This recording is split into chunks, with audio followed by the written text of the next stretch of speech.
Hello, everybody, and welcome back to another episode of Roger's Realtime Talk Show event. This is Roger Hanson, and today I am joined by Bob Dub and Mark Edworthy. Now, Bob Dub has a channel on Rumble that I know of. It's called Baby, Little Baby Kangaroos. Isn't that right, Bob Dub? Tiny baby kangaroo. That's right. Tiny Yeah. Baby Kangaroos. You can check her out on Rumble. She also has a channel on YouTube. I believe that one's called Bob Dub as well. I'm not positive. Isn't it, Bob Dub? That one isn't active at the moment. Oh, So no. there's only Tiny Baby Kangaroo on Rumble at the moment. Okay, so she has got a YouTube, but it's not active at the moment. Now, Mark Edworthy is on minds.com. He goes by Medworthy, and he also goes by Mark Edworthy if you're on Minds Chat. So check him out. He's on my. Are you on YouTube by any chance? No, well, I've got a channel, but it only contains one video that you provided. I needed a reference search for Okay. something else, but no, not really. Oh, All right. So we have those two that are covered. Now, for me, you can find me on Rumble for live under Live with Roger Hanson, and on YouTube I have 5 or 6 different channels. This is going on my channel called the Praetorian, so you can find this stream and all the other ones on the Praetorian. Um, Now on Odyssey, I'm also on there. I believe I go by my name on there too, Roger Hanson. So you can check me out on Odyssey, Rumble, and uh, what else? YouTube. Yeah, okay. And besides that, I'm also on Minds Chat, and all of us are on Minds Chat if you want to get in touch with any of us. We've started using Skype too. You can find us on Skype with Roger's Real Time Talk Show event, Live with Roger Hanson, and there's a few other ones. We've started using Skype more. I keep forgetting to mention that in the streams I've been doing, so I figured I would do it. So does that sound good to you guys? Did I miss anything? and that's okay, that's fine. That Okay. sounded good. Yeah. All right. Yeah. Thank you. So last week we ended the parts that we were talking about when it came to socialism in England, and this week I didn't think it was going to be as good until I started actually doing the research on the Conservatives, and I found some good stuff. This is going to really hurt Mark bad because it's going to kick him between the legs. Like, Maybe. well, we're going to do it because that's how we do things around here. We're hardcore like that. So what we're starting out is we're starting out on the conservative the conservatives in England. Now, before we get into modern day conservatism, I wanted to dive into classical, or they've got another term. It's well, classical conservatism is what it usually went by. Um, there's a regular term that they use, so I've got my notes. I should check those. But yeah, I had them on there. Traditional conservatives is what they used to be called, but they're often known as classical, or it's actually usually known as classical conservatives. Actually, in this country, traditional conservatives more widely used. Traditional. Well, that's because you guys. I found out you guys are actually the ones who, like, originally started the whole conservative movement. Mm. It's like I had my suspicions, and I finally started finding out that is what happened. So now today, before we dive into any of the actual conservative parties that you guys have and stuff like that, I want to get into their origins, and we're going to be discussing the Tories and the Whigs. Now, before I start reading what I have on the Tories, I want to read a little bit about the etymology from where the word Tory came from and how it originated. Alright, the word Tory originates from an Irish term that was phonetically anglicized. Several Irish words have been suggested as the etymological root for the word Tory. The Irish word torthe or torig, meaning to pursue or to hunt. Or to hunt is suggested as the origin of the term Tory. From the 1500s to the 1600s, the term Tory first emerged to refer to the Irish who were dispossessed of their lands and took to the woods, forming themselves into a band that subsisted of wild animals and goods taken from settlers. So basically it meant they were robbers and thieves. So that's what a Tory is. They're just a bunch of robbers and thieves running around stealing shit, killing animals. Okay, after these activities were suppressed, the term lost its original signification with English speakers and was used to describe an outlaw papist or a robber that is noted for outrages and cruelty. Sound familiar? I'm not going to comment. The Irish peasant also used the term Tory to refer to an outlaw or a miscreant of any kind until the 19th century. However, because later conservative and anti-revolutionary parties assumed the term Tory, it has been suggested that the word originated from the Irish word tor, or T-O-I-R, meaning to give, grant, and bestow, or turpero, meaning efficacy, bounty, or beneficent, or beneficent. That's bad. That's whatever that is. I think that's just them trying to make it sound better. That's all that is. Like after a while, they decided to take out the robbers and thieves and stuff and try to come up with another word that makes Tory sound good. Now, by the 1640s, the term was used in the English language to refer to dispossessed Irish Catholics. It was also used to refer to isolated Irish rebels and guerrillas resisting Oliver Cromwell's conquest of Ireland, who were allied with Cavaliers through treaty with the Parliament of Confederate Ireland. It was later used to refer to dispossessed Catholic Irish in Ulster following the Restoration. Tory was also used to refer to a rapparee and later applied to Confederates or Cavaliers in arms.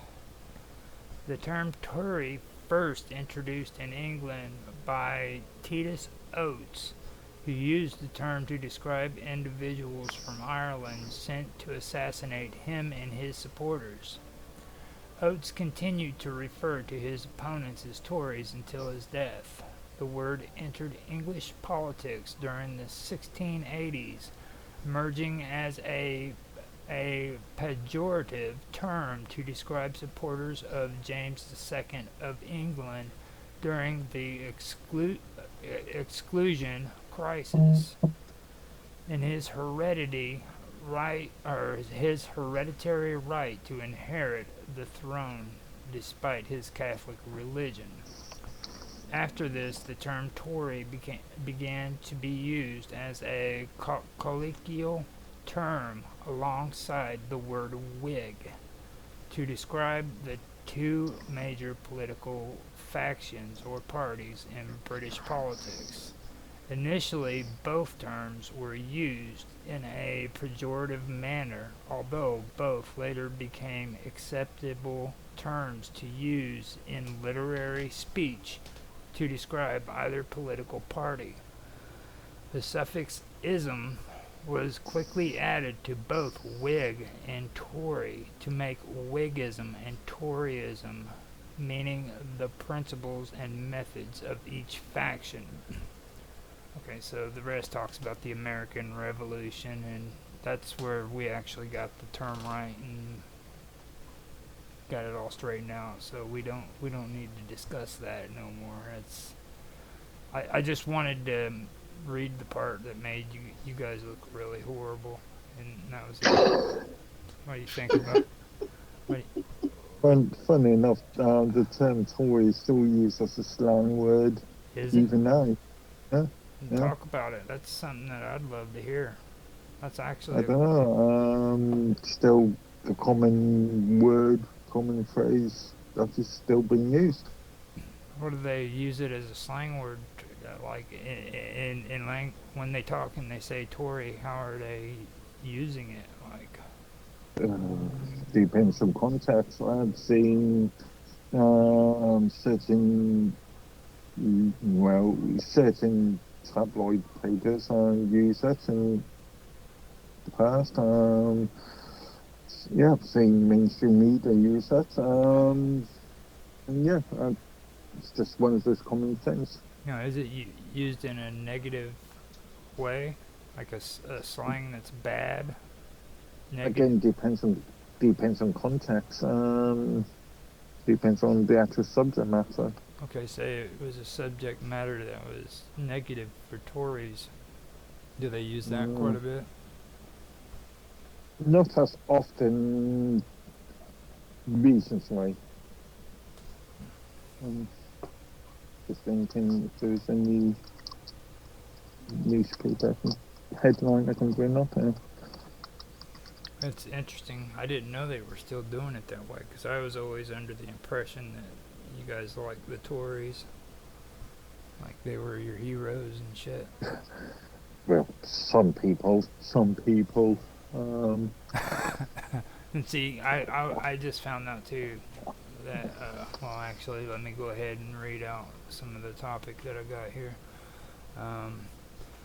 Okay, English Tories, from the time of the Glorious Revolution up until the Reform Act of 1832, were characterized by strong monarchist tendencies, support for the Church of England, and hostility to radical reform, while the Tory party was an actual organization which held power intermittently throughout the same period.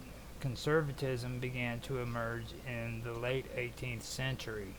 It synthesized modern Whig economic policies and many Tory social values to create a new political philosophy and faction in opposition to the French Revolution.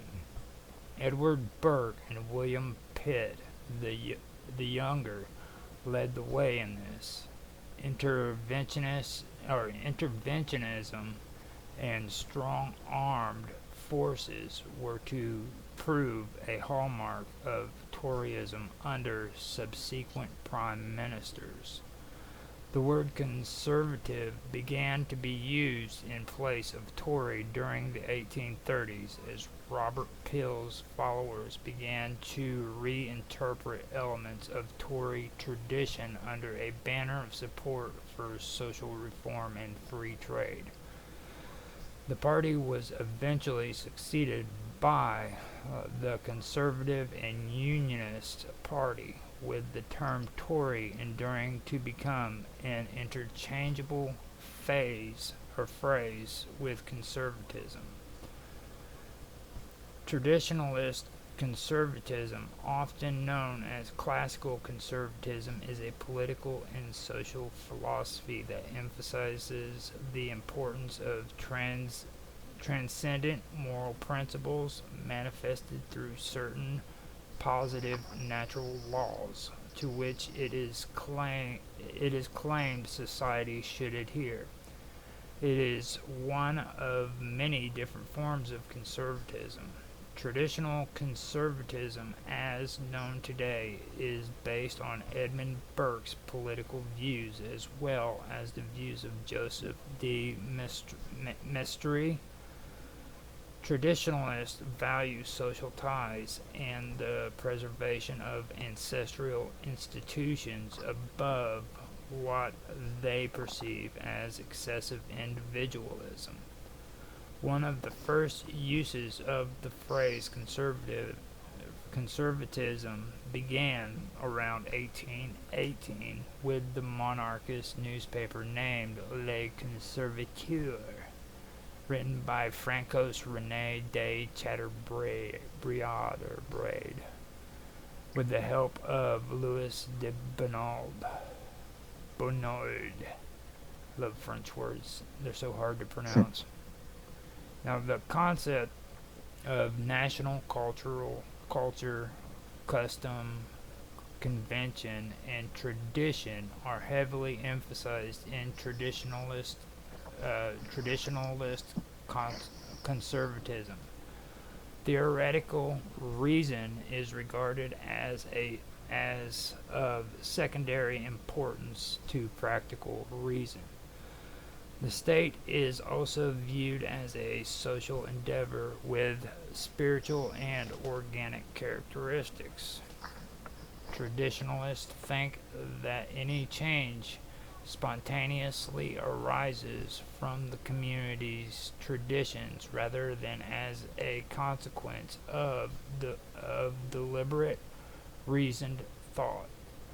Leadership, authority, and hierarchy are seen as natural to humans. Traditionalism arose in Europe throughout the 18th century as a reaction to the Enlightenment, as well as the English and French revolutions. Traditionalist conservatism began to establish itself as an intellectual and political force in the mid-20th century. Now, Edmund Burke was an Anglo-Irish Whig statesman and philosopher whose political principles were rooted in moral natural law and the Western heritage. And the Western heritage is one of the first expositors of traditionalist conservatism, although Toryism represented an even earlier, more primitive form of traditionalist conservatism. Burke believed in prescriptive rights, which he considered to be God-given. He argued for what he called ordered liberty, best reflected in the unwritten law of the British constitutional monarchy. He also fought for universal ideas that were supported by institutions such as the church, the family, and the state. He was a fierce critic of the principles behind the French Revolution, and in 1790 his observations on its excesses and radicalism were collected in Reflections of the Revolution in France. In Reflections, Burke called for the constitutional enactment of specific concrete rights and warned that abstract rights could be easily abused to justify tyranny. American social critic and historian Russell Kirk wrote, The Reflections burns with all the wrath and anguish of a prophet who saw the traditions of Christendom and the fabric of civil society dissolved before his eyes. Burke's influence was felt by later intellectuals and authors in both Britain and continental Europe. The English Romantic poets Samuel Taylor Coleridge, Coleridge, Williams Wordsworth, and Robert Southey, Southey, as well as Scottish Romantic author Sir Walter Scott, and the counter-revolutionary writers Francis René de Chateaubriand, Louis de Bonald, and Joseph de Maistre were all affected by his ideas. Burke's legacy was best represented in the United States by the Federalist Party and its leaders, such as President John Adams and Secretary of Treasury Alexander Hamilton. So that is what I came up with when it came to conservatism. And one thing that did stick out to me that we were talking about, and I believe it was Bob that brought this up, but it said that, what was it? Down here, I had it right here in my head too. But anyhow, I'll open it up to I did the reading and everything, so if you guys want to make comments, go ahead and make comments. We'll start out with Mark and see what his take on it is, since it's your hometown. Funnily enough, when you were reading that, to answer your previous question, I was just looking through a few newspaper headlines and found a couple headlines, such as on June 3rd, the BBC released an article called entitled quote Tory gender laws vow and unquote and quote brave will bow. A couple other things like the Telegraph releasing something on June the 12th today, I think, with the headline Tory Andrea Jenkins put photo with Farage on campaign leaflet but no Sunak. So yeah, it is a term that is still being used by newspapers even now. That's interesting. That is something good to bring up, because I didn't know for sure what that was all about, when I was sitting there looking at it and everything. Now, what I was wanting to find out was there was something in here that stuck out with what we had a conversation. I believe Bob brought it up, but I can't find it at the moment. Another thing that I did want to mention too was how they were against the hostilities to radical reform back then, and whenever that was going on, it was about the English and the French Revolution as well. I'm guessing the American Revolution too. That kind of goes back into what me and you were talking about. Like they were okay with the idea of being under the king and queen, you know what I mean, and serving in a monarchy and stuff like that. Are you still there? Yeah, I don't know. When it comes to the monarchy, that's more of a British cultural thing rather than a political issue.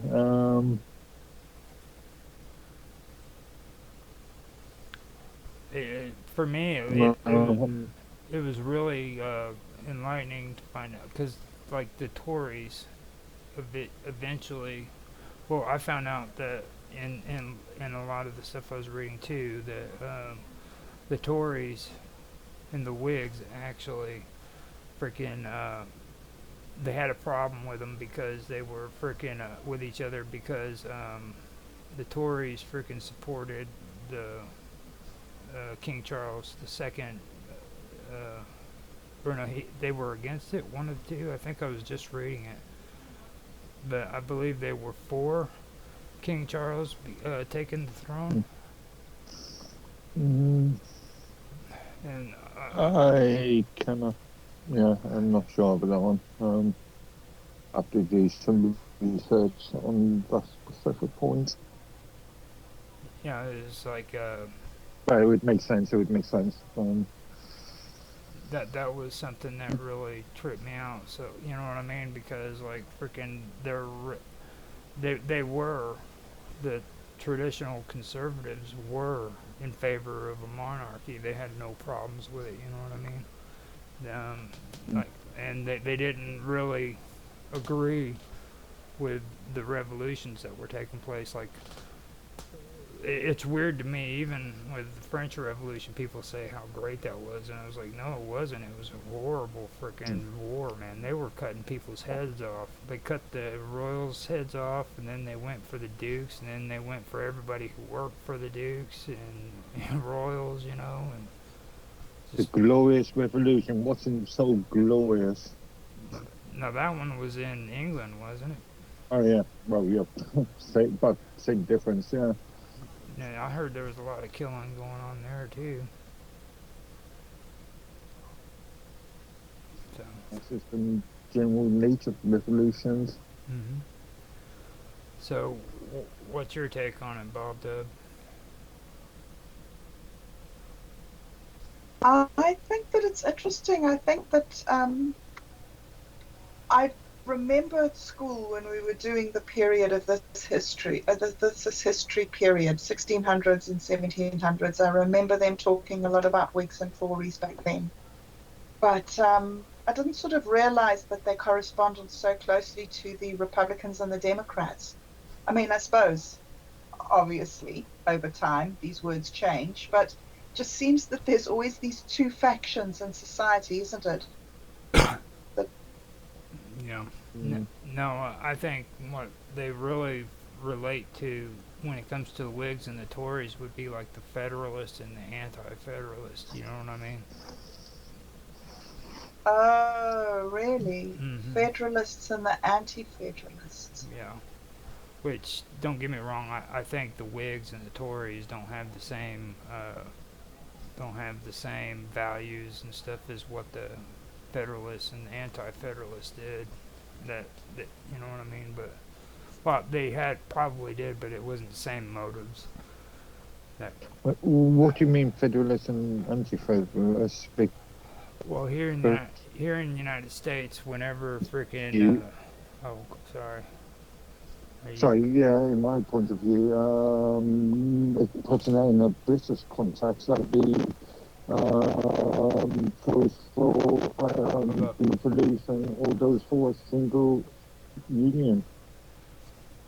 what the Federalists were the ones who um, believed in a centralized government, where the Mm. anti-federalists didn't believe in a centralized government, and the anti-federalists were the ones who I told you before that walked out of the Congression or the Constitutional Convention because they wouldn't sign it until we got the Bill of Rights here in the United States. Yeah, it's just, yeah, like I said, the union or a devolution or a singular union.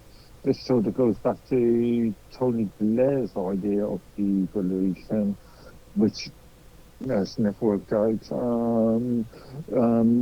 Now we've got the Scottish National Party in Scotland, and we've got thing with I can't remember what they called in Wales. But in effect, what's happened is through devolution, you've just created new separate um, um, centralized parties. Mm-hmm. Um, Well, for me, I think that it really does reflect on what you were saying, Bob Dub, too, when I think about it, because, like, right here it says since this conservatism in England at that time period the Whig it synthesized moderate Whig economic policies and many Tory social values. So yeah, that would make sense to me. Where it would be more in the lines of the Democrat and Republicans, because like the Republicans are the conservatives, but the Democrats seem to have more of a freaking social policy kind of thing, and they have social values that they want to put into law and everything. And I think that the monarchy is an interesting twist. I think that that's something that's sort of beyond Americans' understanding, is how a whole country of people would sort of venerate one person to be there, unelected, born to the role, and the whole country swears allegiance to that one person. I think that's something that American politics doesn't cater for at all. Just to put in a bit more context, we're talking about the US here rather than America.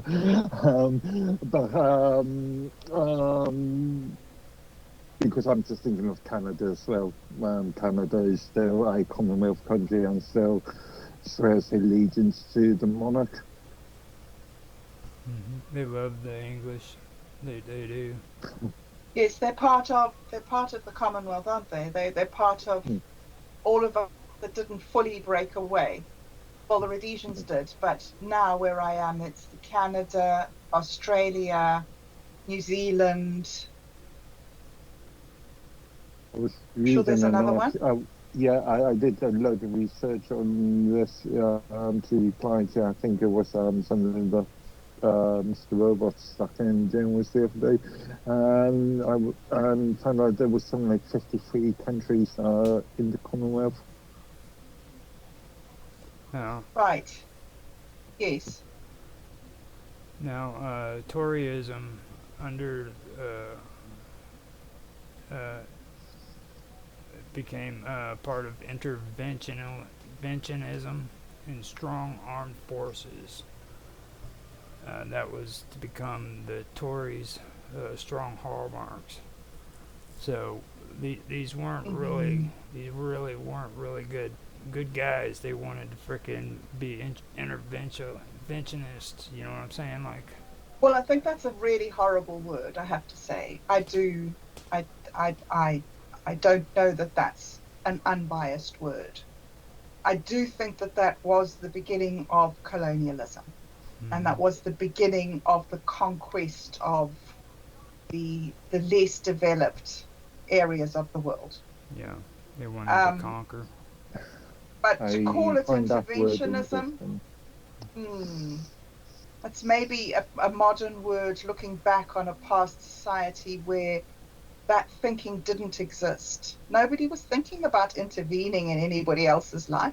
They were just busy getting along, having their industrial revolution and going off in their boats and finding land and thinking, wow, look at this land, man, gold. Wow, look at this, food. I don't think it was interventionism. However, looking back, I can see why people put that word on what happened. Yeah. What was you saying, Mark, about it being an interesting word? I'm not just thinking that the word conquest to be an interesting and nowadays a very divisive word. I'm not sure I'm the good word that in this context. Yeah, like interventionists is actually a good word that we should look up and actually get an idea of what they're talking about later on, and we can come back to that, and I can read what I find on it in another episode, because that does sound like it would be something. What I'm thinking of is like Bob Dove was talking about, like when they went out and started freaking taking Australia. You know, they discovered Australia, and then they discovered New Zealand, made them into freaking colonies. Matter of fact, Australia was a prison planet, wasn't it? Like you guys Mm, sent your mm, prisoners over there. yeah. They sure did. Just a Here's bunch a of, desert. Let's send the criminals there. you know. You see, I grew up in a colony. I grew up in a British colony. Hmm. And there was, okay, and I know that they had declared independence from Britain. So the British didn't actually like consider them to be a colony anymore. But the people of the country were British people off the streets of yeah, Britain, English Hmm. streets. Wasn't And we wasn't didn't, it? we weren't Oh, trying to mess up anybody's culture or intervene in anything. We were just like, oh, look, here's a place, let's build a house. Oh, look, here's a guy who wants a job, let's give him a job. There wasn't some big they behind the movement. There was just us living our lives. Hmm. I was going to say, wasn't it about 15, 20 years ago? No, yeah, about 15 years ago that either New Zealand or Australia had a vote on at least a soft vote on remaining in the U or remaining in the Commonwealth, and the majority voted for. I believe they did that in all of them. Even Canada did that at one point. They let all of Yeah, the well, what do they call them? You guys, we call them states. You guys, they have districts or something. Canada Provinces, yeah. Yeah. All of their provinces were able to vote and decide if they wanted to stay with each other or not. So I think it was, and I think for me personally, I believe that was just trying to show off because, like, Yeah, it was a PR stunt, that, like I said, a soft vote. because A vote that mentioned, I think, yeah, that mentioned, I think. well, it was a political move because, like, here in the United States, it was like I said before previously, like our states aren't allowed to frickin' secede from the Union. It's an automatic act of war against that state. You see, and that was after the Revolution or the Civil War between the North and the South, and that's why I say the Emancipation Declaration is a double-edged sword. It gave freedom to slaves, but at the same time, it locked every state into the Union. Where if they tried to break away from the Union, it would be an act of war. You know, so. This is the problem with government. Hmm. Government comes with a lot of upsides, but it also comes with these little problems like, if you disagree with us, we will kill you. Do you understand? We were attempt to kill you. Okay, Not so Yes, well, necessarily. they Yeah. believe they can. They, in their minds, they can. okay, now just so we can do this up and everything, I'm Mm. going to turn it over to Mark and let Mark come up with a 2-minute freaking talking point. Anything you want to talk about. You can even go further with anything that we've discussed here. I can't think of anything. It puts it on the spot like this.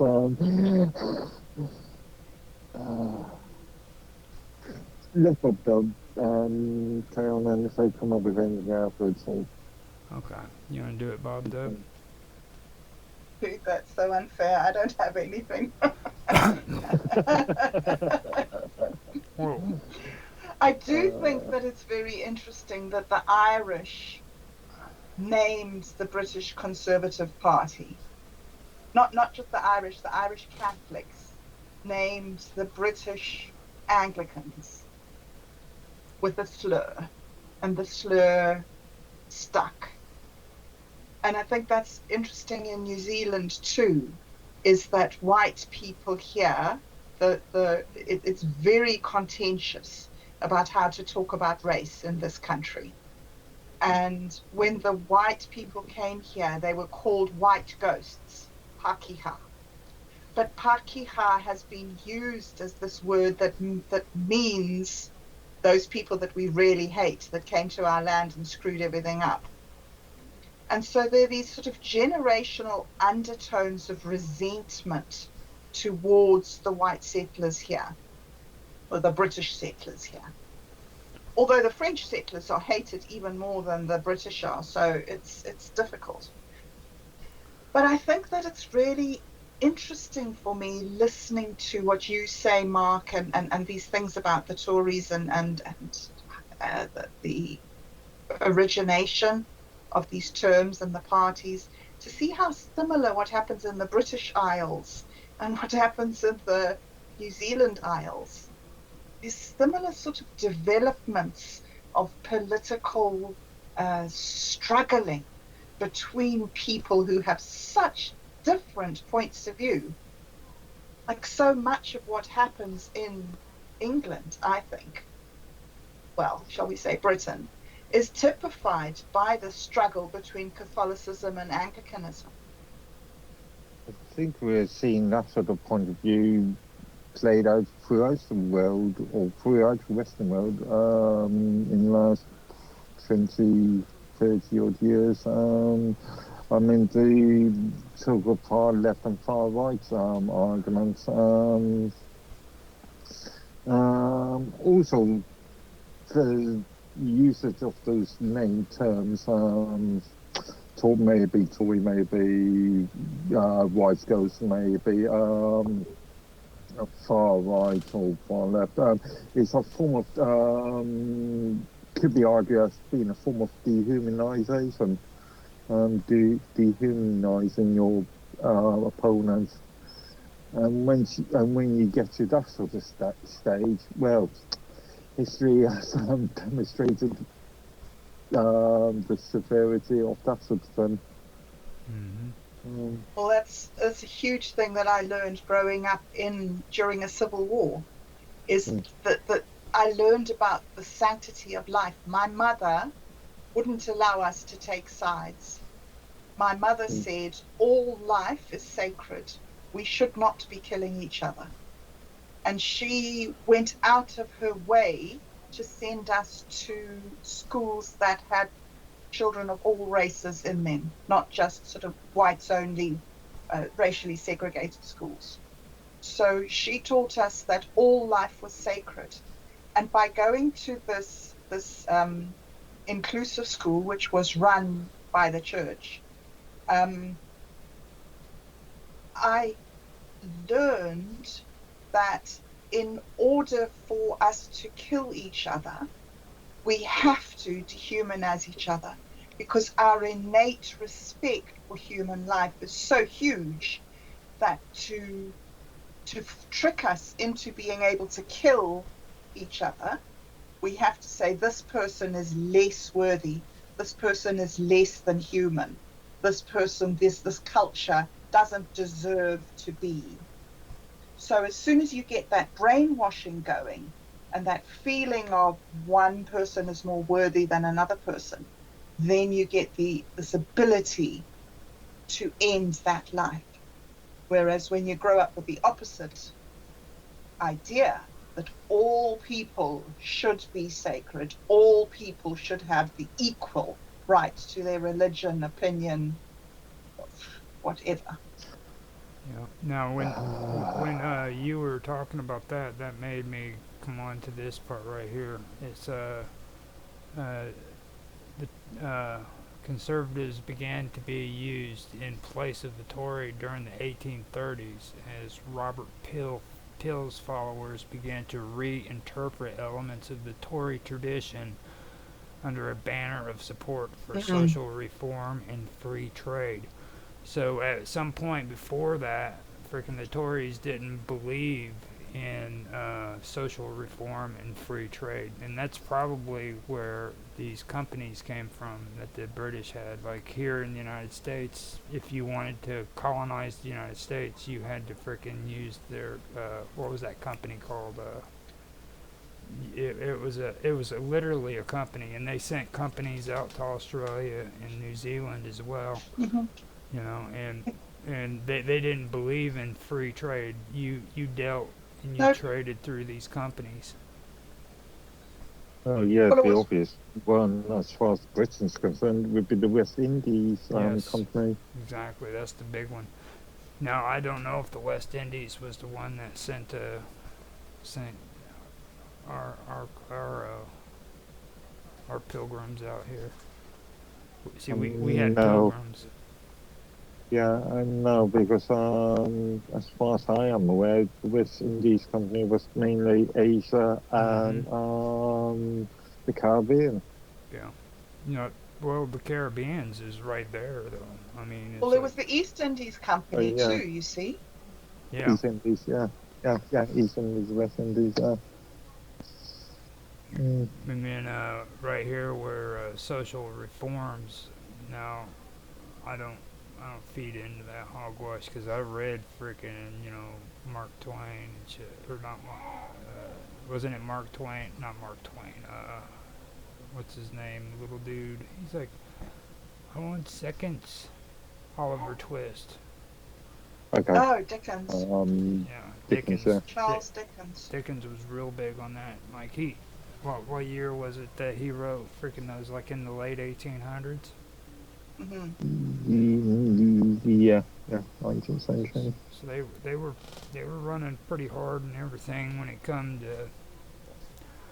come to freaking mistreating people and stuff like that. Even during that time period. This was supposed to be like during the 1830s. So Mm. I mean, they, Mm. Well, I think this is one of the very sad things that you have about a hierarchy, is that it's very, very difficult to operate morally in a hierarchy because you have to step back from what's driving you to the top of the hierarchy mm-hmm. and you have to look down at what's beneath you, which is where you're coming from. I remember talking to somebody once about it in New Zealand and saying it's just so amazing in New Zealand that nobody's trying to get to the top. Everybody's trying to make a homogenous society. Where we came from, there was, if you dropped out of your job, if you had a sick day from your job, there were 6 million people behind you lining up for that job. There was competition because there was competition for resources, there was competition for money, for jobs, for everything. It's a completely different attitude within the population when people are not striving to get to the top of the hierarchy. Don't know where I was going with that thought. Something to think about when you were talking about Dickens. It was only, what, 15 years-ish after the Napoleonic Wars.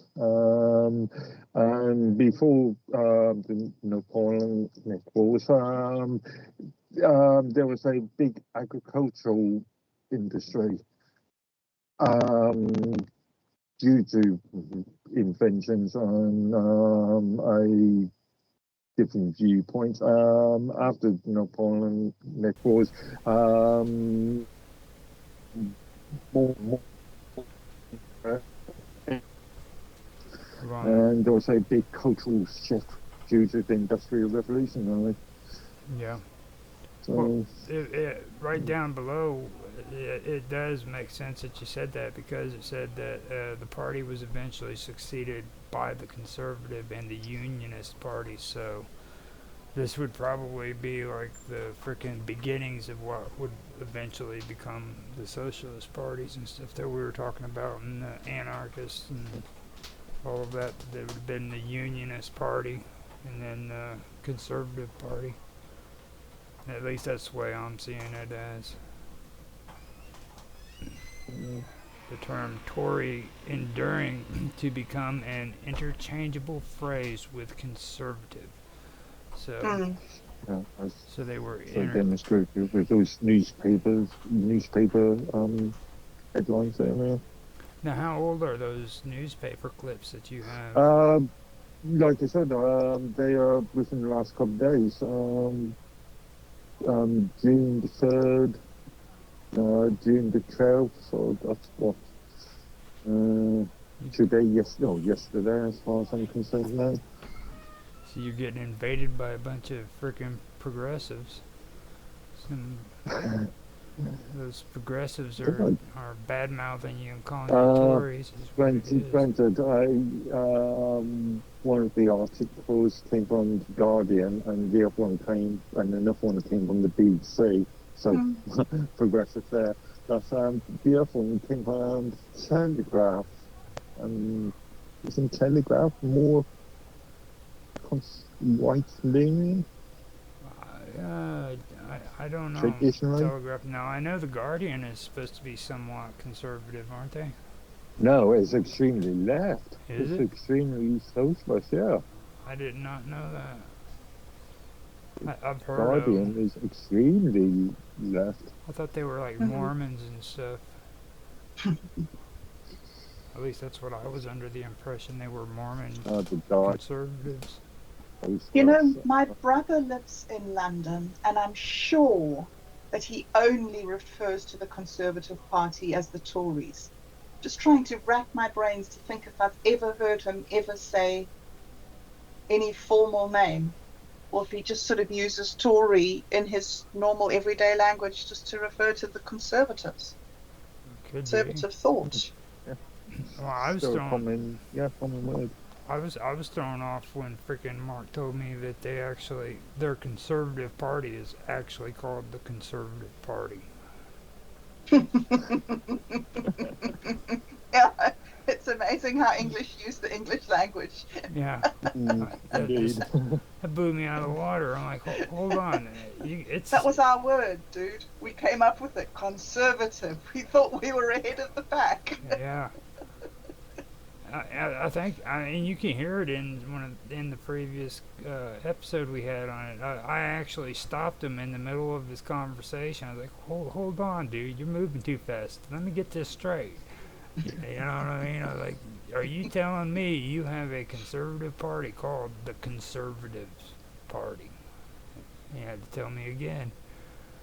It's just amazing. I cannot believe it. Why, Roger? Why can't you believe it? What is, I mean, to me it seems sensible. Well, it does seem sensible in a sensible world, but look at all the conservative parties around the world. You know, I mean, England is the only freaking place I know of where their political party that's conservative is actually called the Conservative Party. Mm. And that's pretty interesting. Mm. Now, if you know of another place where their political party is conservative and has the same name, then tell me, because I don't know. I mean, that's pretty interesting. I would have to do some research on that one. Yeah. Okay, so another thing I thought of here was the philosophy that emphasizes, hold up. Traditionalist conservatism, often known as classical conservatism, is a political and a philosophy that emphasizes the importance of transcendent moral principles manifested through certain posited natural laws to which it is claimed society should adhere. Now, this is the part that reminds me of what Bob Dub and us have been talking about. It is one of many different forms of conservatism. Traditionalist conservatism, as known today, is based on it. Well, no, hold up. I'm not going to get into that. What it You're based. talking about the nurture nature thing, the John Locke, Adam Smith argument point. Well, what it is the concept of nation, culture, custom, convention, and tradition are heavily emphasized in traditionalist conservatism, and then theoretical reason is regarded as of secondary importance to practical reason. The state is also viewed as a social endeavor with spiritual and organic characteristics. And then it goes on to say traditionalists think that any change spontaneously arises from the community's traditions rather than as a consequence of deliberate reasoned thought. Now, that makes me think of some of the stuff Bob Dub talks about, so I wanted to bring that up to you, Bob Dub, and see what you think about that part. I thought that was really interesting. I noticed it when I was reading through that this idea, and I've thought of that in some of the discussions that we've had when we've talked about capitalism. You know, it was we were these monkeys living in caves, and we did our best, and we did stuff, and we ended up here. I don't think that anybody ever sat down, like sort of in like 1400, and said, right, let's develop capitalism. It's going to go like this and like that, and then we're going to have this, and we're going.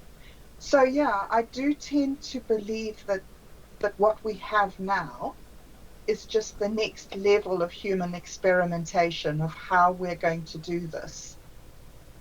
And it's sad to me that we make so many mistakes. I don't like this idea of practical reason is theoretical reason is regarded as of secondary importance to practical reason, because it seems to me that practical reason is leading to the death of hundreds and millions of people, whereas theoretical reason, where we say, okay, look, this is what we've done, these are the trends in human development, let's put this all into an AI and let's try to project into the future, jump over all these millions of years of us killing each other, and get to the place where we actually can interact. Because I don't know if I'm just an idealist, but I do really believe that there is a formula for people to interact clearly and concisely and fairly with each other, so that we can run our communities and our societies. Yeah, I think that's my. You're talking about the idea of sticking these theories into AI and getting artificial intelligence to talk about to decide this. A couple of years ago, closed shop in one of the I can't remember what meeting it was, Death Force or something. I had a discussion about the concept of removing democracy and allowing artificial intelligence, or what he claimed artificial intelligence is, to make all the decisions for us. Therefore, we are only slaves to artificial intelligence. We're only slaves to a machine. Individual rights, individualism is removed. Yes. I don't think that they are intelligent in any way. I can't bear it that we call it artificial intelligence. I think it's one of the silliest names that anybody's ever come up with. What they seem to be able to do really well is to predict the next word in a sentence. They also seem to be able to predict the next iteration of a picture. So they're really, really good at making predictive algorithms. So what we could do is put our history in and ask it to extrapolate along the line of our development and try and predict the next thing that we'll do and the next thing that we'll do and the next thing that we'll do. And then look at that, and then as a community, as a body, as a race, as the human race, try to decide if we want to go down that route, because it's just predictive. And if you put the same input into one of these large language models over and over, 4 or 5 times, every single time they'll come up with a different set of answers, a similar message, but a different set of words that's generated around that. So it's not set in stone, it's just a tool, but it's an opportunity to think about how we could use this tool in order to bring better harmony between the warring factions of our species. Idealism again, is it? It's all idealism though. Everything started out as an idea. You got if you stop talking about ideas and freaking what you think would work, then who else is going to stop talking about it? You know what I mean? People were talking about ideas which created the United States and created England and created France. Joan of Arc freaking wanted to unite France into a single freaking nation, and guess what? She did it. Yeah, she did, and she paid the price for it. Yeah, that's right.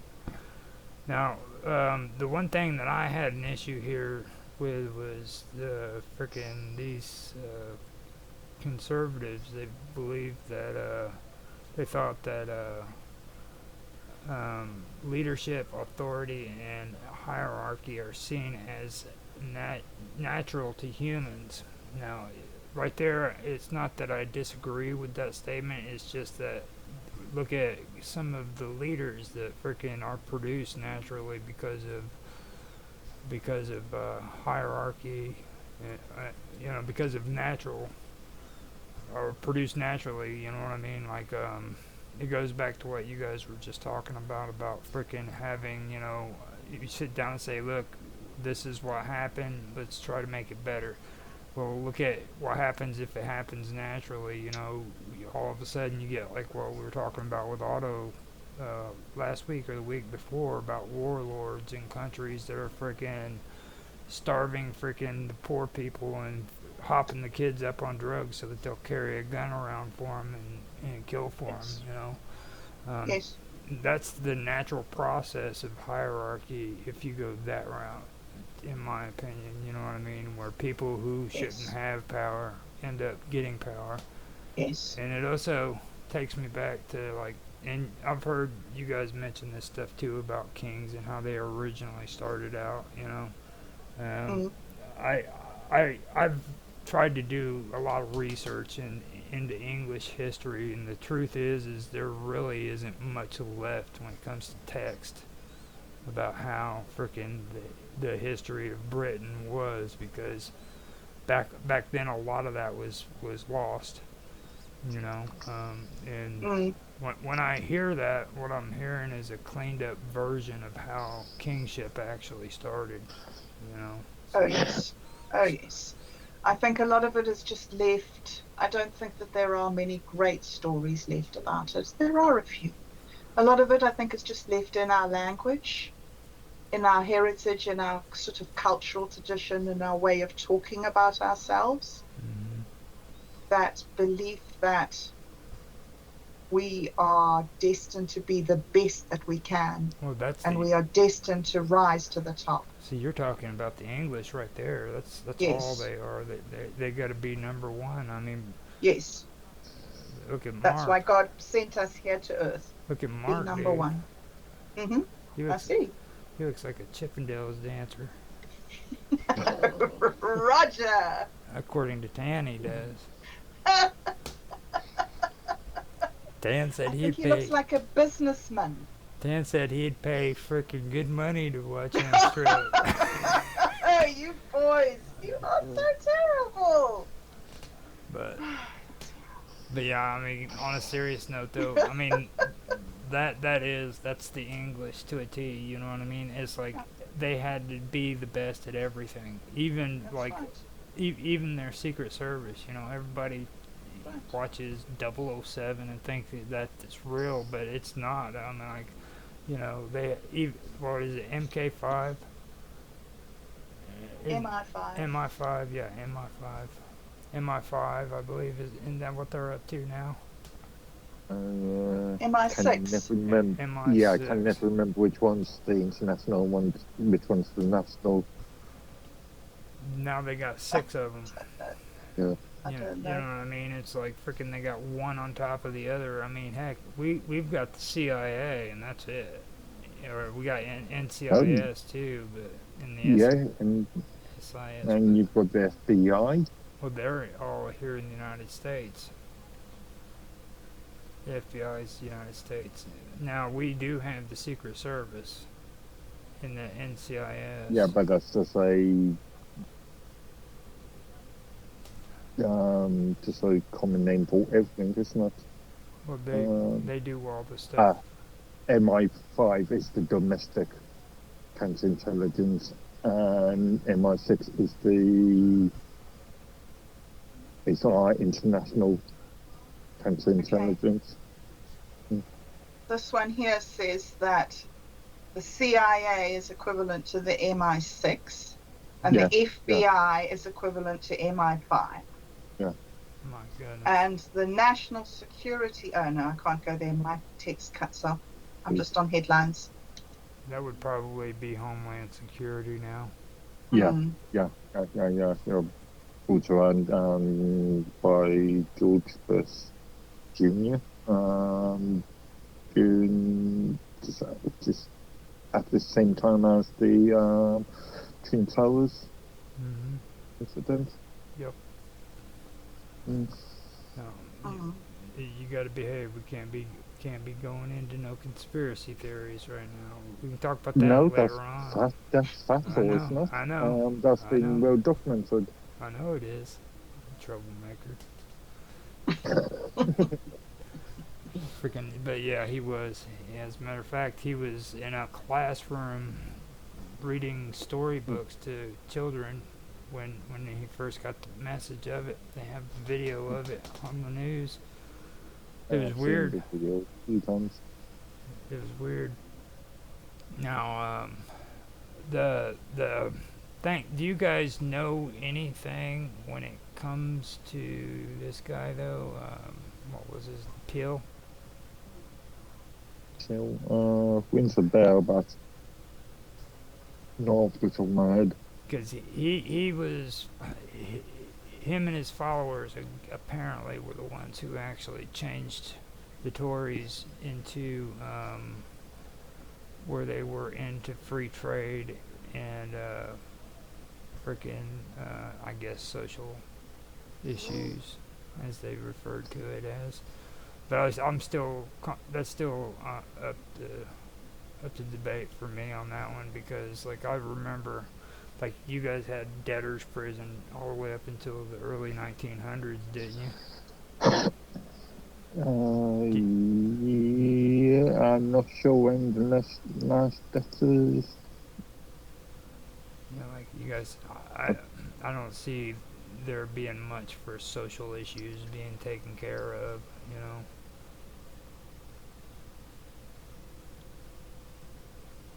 But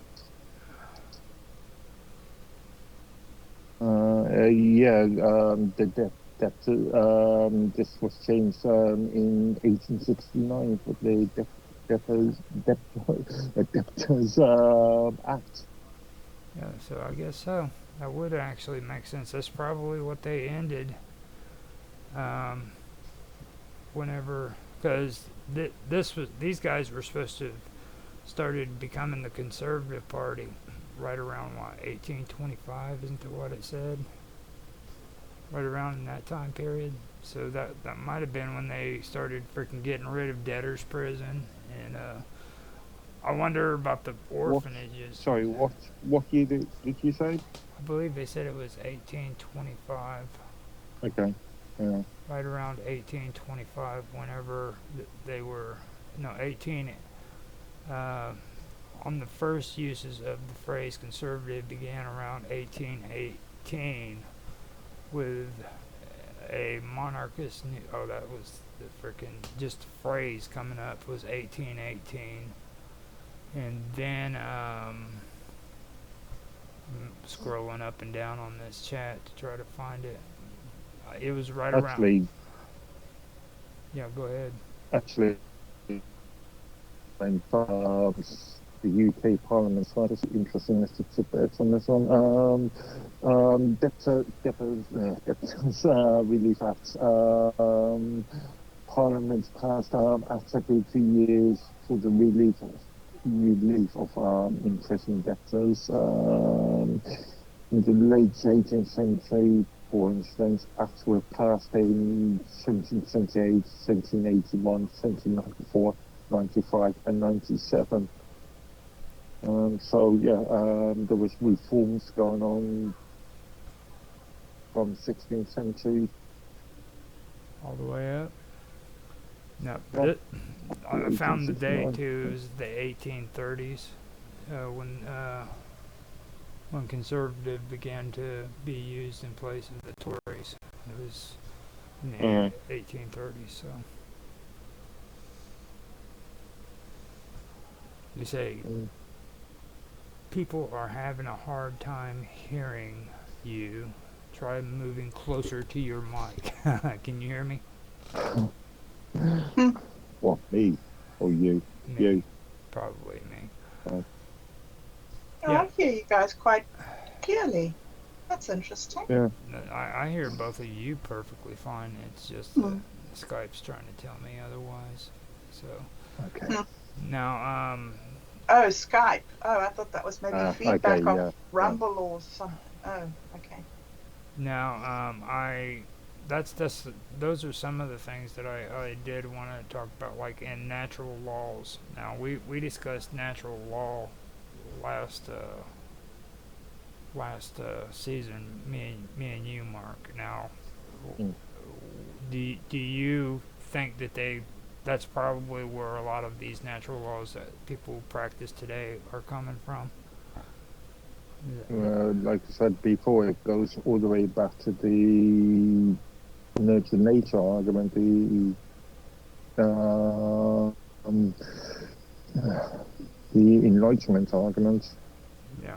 Well, the Enlightenment. I mean, for me, I don't really like see the connection between Age of Enlightenment and nurture versus nature. Like, Well, the John Locke, Adam Smith, and that sort of now, those sort of points.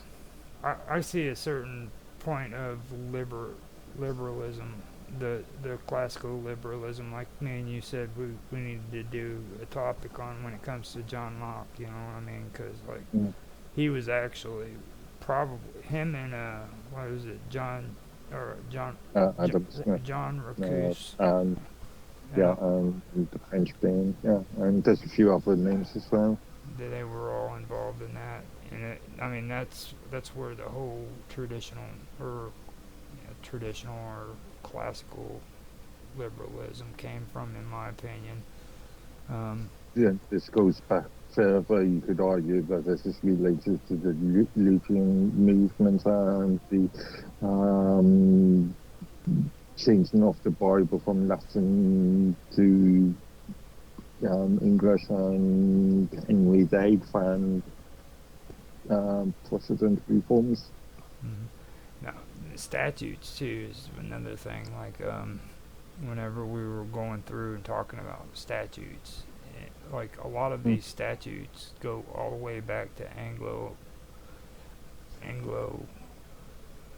European freaking traditions. Like a lot of them come from freaking old Viking laws and shit, and Roman laws and like stuff like that. You know, so that's something that I think of when I hear about this too, because they're talking about like their ancestral values and stuff of that nature. You know, that really stuck out to me on that one. Because that's really where a lot of these statutes come from, and you guys have statutes too. You know, Mm. it's where they just pass laws that frickin' don't get voted on. So This still means House of Commons, House of Law sort of thing. now on here, the thing that at the bottom that got me was when they talked about in the United States. Burke's legacy was best represented in the United States by the Federalist Party and its leaders, such as President John Adams and Secretary of Treasury Alex Hamilton. And that's the reason why I don't like them too, is because I thought the Federalists were bastards. Mm. Do you want to elaborate on that? You want me to elaborate on that? Mhm. Feel free to. You don't need to. Okay. Okay. just Okay. just those, like everybody's so big on frickin' the Constitution, and they're so big on the federal government, and like you've heard me say frickin' things that were against socialism, okay? And I do agree with a constitutional government, but there's only one reason, okay? And that reason is we really don't have anything better. Mm. You know So- what I mean? I mean, there's really no form of government that's better than a constitutional law. No, I think there is. I doubt it. I just think that we haven't worked it out Well, yet. that's what I'm saying. We haven't found What it. did Yes. Winston Yes. Churchill say? All democracy is the best form of government out of all the worst sorts of forms. Yeah. Yeah. Yeah. Yeah. And it's a and my whole point is this though: if you read the Constitution and you honestly hear it for what it's saying, it does not freaking protect the individual whatsoever. Yeah. No. What's- No. No protections whatsoever. No. And everybody. Because I mean, it's got to here where it is. I mean, it started off really great, but now it's here. Mhm. So there's a flaw. And Something's gone wrong. it's just like here in this traditional conservative beliefs. These guys they abhorred individualism. They're just like the socialists. They do not like individualism, individual rights, any of that. You know. But like I said, the constitutional governments are the best that we do have, and I don't agree Yes. with it, you know. But the thing and like even with the Bill of Rights, okay, like I can understand their arguments here in the United States for the Federalists why they didn't want to have Bill of Rights, because like Bill of Rights were what kings and queens gave their subjects. That was rights that they had. And it protected them when they went to foreign countries and everything, because they had their Bill of Rights, which their country protected them with. And when the anti-federalists wanted a Bill of Rights put up against them, that's the first thing they thought. You know what I mean? They're like, no, because in the Constitution it says that we have our rights are God-given, and no man can ever take those rights away from us. Yeah. Which means that it doesn't matter, as long as I don't break the law and I know what right and wrong is, I'm free. No other man on the planet can tell me what to do or how to do it, as long as I don't break the law and I do the right thing. Exactly. You know? And they said Bill of Rights, and boom, all of a sudden the Federalists started thinking, oh no, we don't need that. And I think that on that terms they also went to the extremes too now, because now they got all these amendments after the Bill of Rights. There's only 10 amendments that was written, and then they added 6 more. Mm. You know? And so I don't agree with that all the way either on that. Yeah. You know, but you know, for Constitution though wise, I do agree with it's the best that we have at the moment, because I mean, I think one of the things that I find is that people seem to be at the moment using language that stops them from thinking. mm-hmm. I hear a lot of people saying this is the only way it could work. This is the best way. This is the this. This is the that. This is the as if they put a full stop, and they've now no longer thinking about anything. I Again, think that this is all. Sorry, carry on. this is all about the so-called long march through the institutions and concepts, academics stopping stopped teaching things like critical thinking and having the sort of black and white concept. This has been going on for 50, 60 odd years now, and slowly but it has increased in speed over the last 20 years. Mm-hmm. Well, for me personally, I mean, critical thinking is been replaced with critical theory and all that shit. And like, critical thinking isn't the same as critical theory. Critical theory is telling you that freaking you have to freaking that's really highly socialist. You know what I'm saying? Like, when you go in, you have to freaking literally you start believing crap that's just not true. You know what I mean? Like, they'll start telling you that freaking slavery was all the United States' fault. It was all the United States' fault. You know, we're us poor or us horrible white people here in America freaking are the ones who caused black people to freaking be made into slaves all around the world. You know what I mean? And they want you to stay focused on that because they don't want you to realize that other things were happening in other parts of the world that didn't have anything to do with America. Well, it's a level of ignorance, isn't it? Yeah. If people knew the history of slavery and knew how people behaved to each other through all of time and in all societies, then when somebody said, oh, this person did that there, you'd say, oh, really? Yeah, well, that person did that and that person did that, you know, more of the same. So for me, I see it as a lack of general knowledge, which I find is, I blame on the collapse of the education system. I do too. I'm that's the thing that I was talking about. It's been critical thinking has been replaced with critical theory, you know. That's right. And they're totally critical theory doesn't work with critical thinking because it's not the same one's thing. about you thinking and the other one is about you being told what to think. Yeah. Absolutely. Really? Which are both relevant and are both important in their place. In their place. You know? I mean, you would tell a 7-year-old child how to think. That is appropriate. You would teach them. We've seen that recently.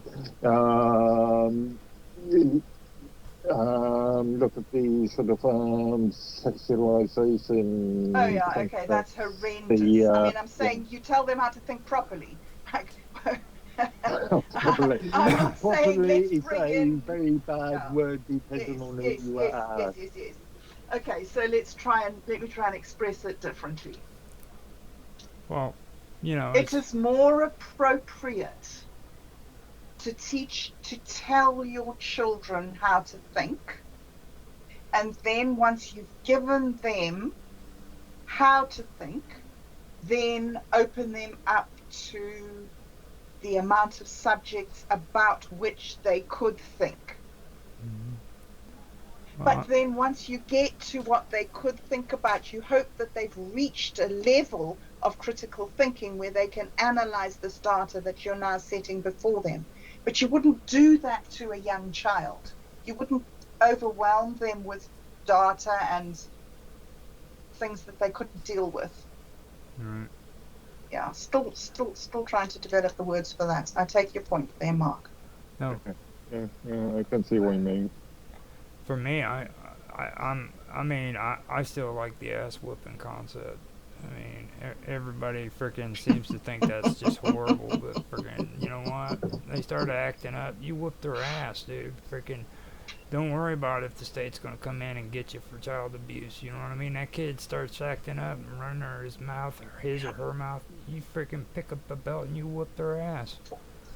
You don't put. Yeah, I used to agree with that. When I came from a society where people were very, very restrained and careful, and when an ass whooping meant that a child got a small punishment, Well, delivered in a very specific and careful way. I see, agreed with that. But people. then when I came here and I started teaching at the low income schools here in New Zealand, and the children used to tell me how when their mom gave them a hiding, it was with the the cord, not the cord, the pipe of the vacuum cleaner Hmm. or the leg of a chair.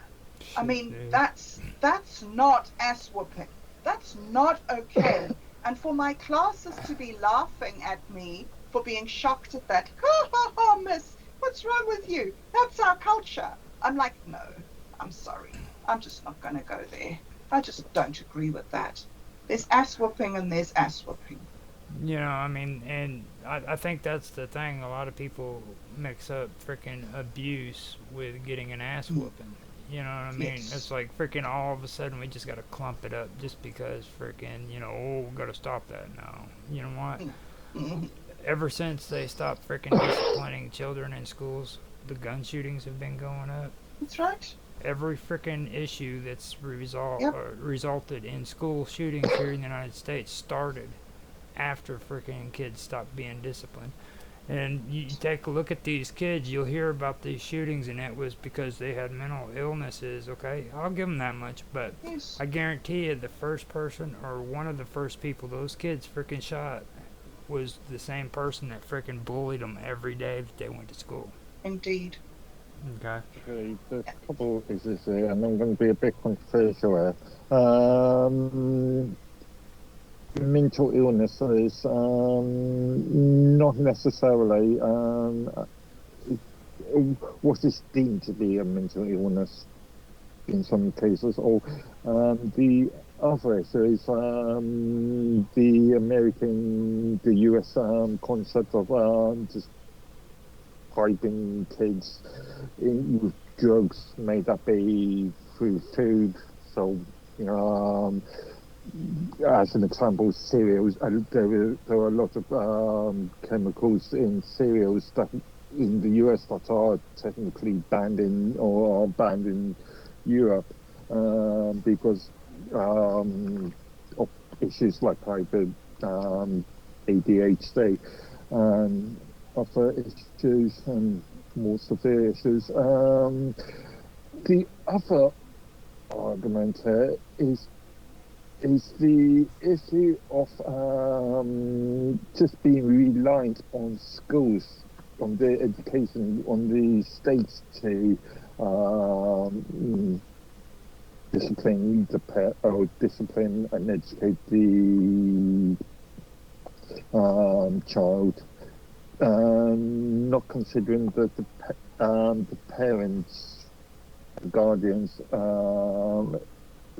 is a parental and guardian issue, which also plays into the argument of, sadly to say, single parent households, which we've seen a large increase in within the last several decades. I think that that's actually more. Yeah. I think that's actually more of a situation that's been happening longer than just decades. Because like Yeah, but it's been more prevalent. whenever you look at like what they were talking about with like the conservatives in the topic that I brought in here, like they're talking about traditional values. You know what I'm saying? They're talking about traditional conservative freaking values that concern freaking what was it that like their traditions, everything freaking comes spontaneously and stuff. And then they went on to say that Mm. what is it that they believed in okay, yeah, it's up here, I can find it later, but Traditionists think that any change spontaneously arises from the community's traditions yeah, rather than as a consequence of deliberate reasoned thought. Is that the one? yeah. You see, now they believe that frickin' the community should frickin' take care of the problem instead of it being Mm, regulated out to frickin' mm, you by the state. mm. you know. And I've seen firsthand what these freaking state regulated organizations have gone goes through, because like I've mentioned before with my son and his mom, my ex-girlfriend, okay, it was a joke. I mean, I sat and watched this boy freaking have to go through hell with his drug addict mother, you know, and this state organization that was supposed to help my son doesn't help him or his mother. She didn't get into any kind of drug program, any drug court that they have available. Freaking, she ends up freaking in jail or wherever she's at now over drug charges. And my son gets taken out of the home only to be placed 2 freaking houses down so that he can watch from a distance as his mom freaking kills herself with drugs. No, it's so wicked. You know, and all the time this organization is saying that freaking they're there to freaking help families. Yeah, no, they're wrong. They're wrong. Okay. They've got it wrong. Their heart's in the right place, but they're so wrong. And they didn't want to freaking give me custody of them because me and my ex-girlfriend were never married. You see what I mean? So I don't get the same rights as what a freaking husband does. And that's wrong too. I was just going to say it's the stable family sort of argument. Mm-hmm. That's what it is. That's exactly what it is. It's like, in order for you to like, I hear these couples talking about how freaking hard it is for them to be taxed and everything, and they get tax write-offs for having kids and being married.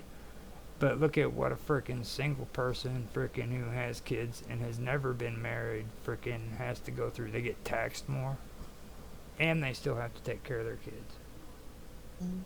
You see? Arguably, I'm not sure if your state gets tax relief for families, but arguably, that concept of tax relief should aiding. We call it tax write-offs. Supporting. Yeah, whatever tax relief, tax write-offs, same difference at the end of the day. Yeah, that should actually encourage family units. Well, even if you just take away the whole freaking fact about a family, okay, just a single person here in the United States, okay, 40% of their freaking money is taken out of their freaking paycheck, dude. As a single person. You depending on I'm saying what the degrees depend on the amount. On average, a single freaking person, male or female, gets 40% of their taxes taken out of their freaking paychecks. Literally, 40%. But there is a major economic sort of, I don't know, crisis, the so-called cost of living crisis that's happening at the moment. They got the crisis. It's called freaking Social Security, and it's called freaking income taxes. And that's what the crisis is. Also, if you want to put it down to Social Security, what about all the pensions that civil servants need to live on? A large amount of it goes to Africa. That's not. And you know, I was wondering that too. You know, the big thing that really gets me is like everybody's talking about wanting to tax the rich more. Now, how many rich people actually dip into their freaking Social Security? You know what I mean? If you're able to freaking retire and you're rich and you don't have to worry about it, why would you want your Social Security? You're talking about the idea of what's the word I'm looking for? Social Security. For all sort of a singular sort of Social Security concept where everybody receives a specific amount of Social Security. no matter what their circumstances are. Yeah, you know, it's just it. That's the one thing that gets me A about it. blanket, Like, blanket. how much money is actually being paid out, freaking by the Social Security when it comes to all that. You know what I mean? Like they get all these, they just automatically take the money out of these people's checks. Okay. But arguably, you pay into the system, and at the end of the day, you receive a percentage of that. I'm just saying how many people are actually wanting to get their payout. They want, how many of them are actually filing for income taxes? These rich people, how many of them are filing for retirement when they retire? You know, if they don't need it, why would they do it? You know, I Because guarantee it's the you. right. Because again, they put in the money in the first place, and it is the I right guarantee to you. take out percentage. I guarantee you, freaking the government is holding on to freaking money that rich people aren't claiming when they retire. I guarantee you they got that The money. state, sorry, the state's not the government. Oh, I'm Not the sorry, the government. state. Sorry, I'm sorry, the state. the state. But you know what I'm talking about. Mm, mm. You know what I'm talking about. I guarantee you there's a lot of money that's circulating there that's not being used. Or it is being used and we don't know what it's being used for. So, you still alive, Bob Dub? I'm alive. I'm alive. Sorry. I'm not sure that you don't know what it's being used for. Although if you can go, it is public money, and therefore you can say you can find out this information. You can see a percentage of it going to pensions. You can see how much of it's going to, I don't know, filling up potholes in the road. How much is it being used for? I don't know. But Well, yeah. Well, we can go ahead and end this, I guess, because Bob Dub said she has to head out to do some shows. She's going to do a show with Auto Excelsior, and then she's going to do something with Do Better, and she has to do something with Tory D. Right? Is that the case, Bob Dub? Yeah, sorry about that, guys. Busy day today, lining up all the tasks. Sure.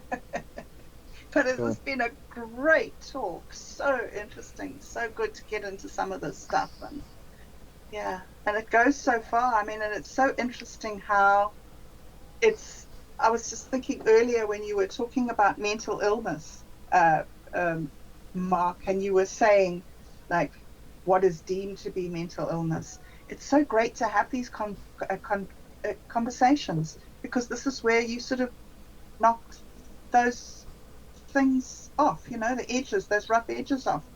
One of the things that I'd like to say in closing is that I think that it's so important, the words we choose to discuss these things, because mental illness is the stupidest word ever. It's nothing about mental illness. It's about emotional illnesses. Mm-hmm. These are people with big emotional problems.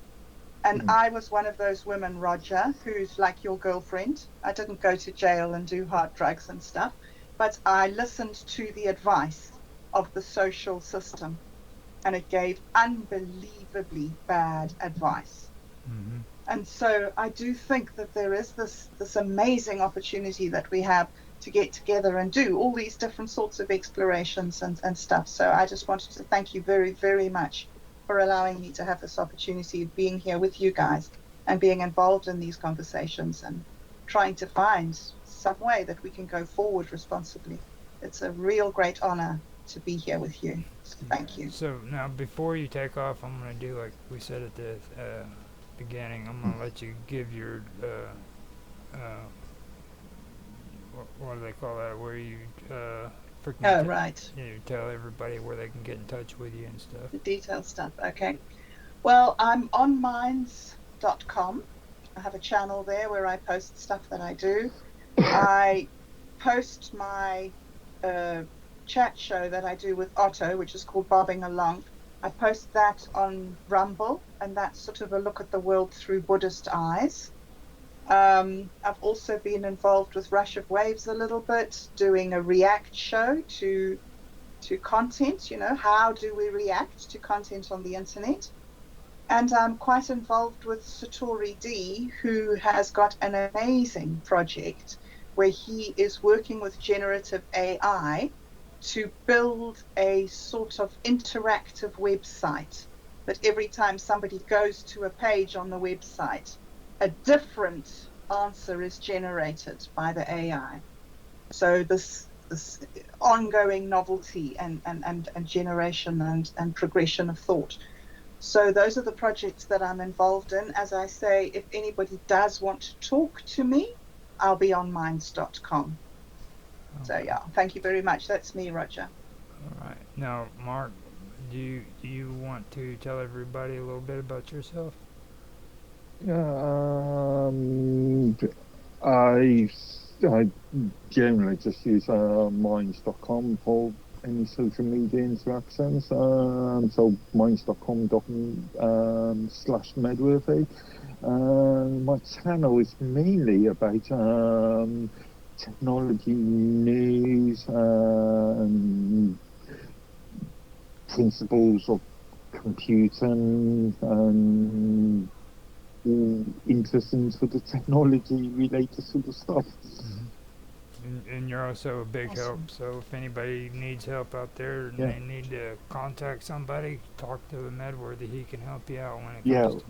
I also the administrator of the Minds user group and the Minds Community Open Source Initiative group. Yeah, I provide a lot of community-based support for Minds. Okay. And with that being said, I'm going to end it here. If you guys want to find me, just look at the freaking stream you're on. This is where you can find me, or go and look me for me on minds.com too. I go by Roger_Hanson. I've already done the search, so I know you can't find me if you don't use the underscore. So remember to do _Hanson, just so you guys know. And with that, Or minds.com slash Roger_Hanson. yeah. And with that, we will end the episode. I want to thank everybody for being here and everybody for listening.